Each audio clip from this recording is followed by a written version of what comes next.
Hey guys, in this video I'm going to show you how to easily turn this into this.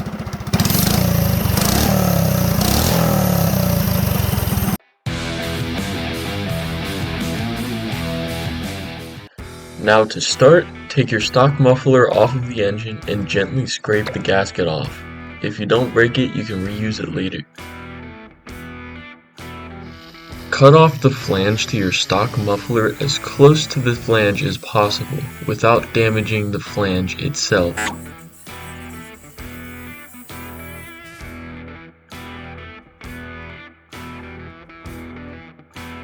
Alright, now what you'll need is some lube, like WD-40 I use, and you're going to need a drill and a step-up drill bit.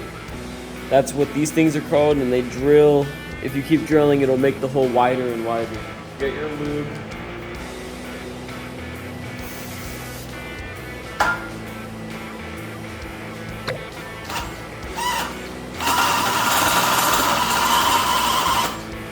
And it's already causing the issues. That's great.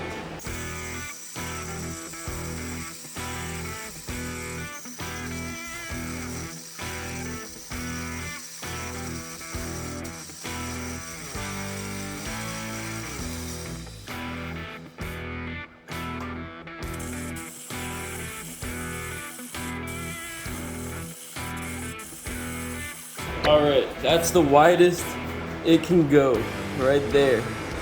I'm using pretty wide pipe for this because I ran out of my 1-inch pipe.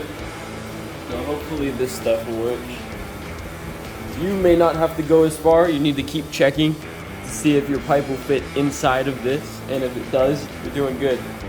And you can stop drilling if your pipe fits inside of this hole.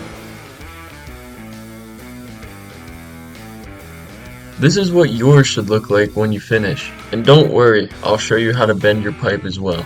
I found two methods best for bending these pipes, a cheap way and a more expensive way. First, here's the cheap way. A conduit bender will work for up to 90-degree bends. I got the one I used in the video for $30 from Facebook Marketplace. All you need is a good amount of weight and you'll be able to bend your pipe. Just make sure you bend the pipe before you cut it, otherwise you'll have to hit it against the floor and you'll have a slight bend at the tip of your pipe, like the one shown here. I use my mom to help with the load because I'm practically a green bean. The second option is to get a tube bender from Harbor Freight for 150 bucks, and you'll be able to have easy bends all the way from 1/2 inch to 2-inch tubing.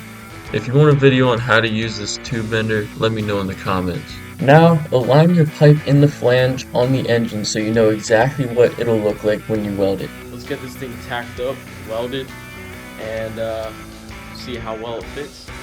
Lastly, weld your straight pipe exactly how you fit it on the engine, and be conscious of welding close to the bolt holes on the flange. You may need to use a drill through the holes when you are done if you get a little splatter in there. If you don't have a welder, find someone local that'll do it for a couple bucks. The startup cost for this is going to be more than ordering a pre-made pipe, but if you plan to do this to dozens of go-kart engines like I have, it saves you a lot of money in the long run, and it's a great learning experience.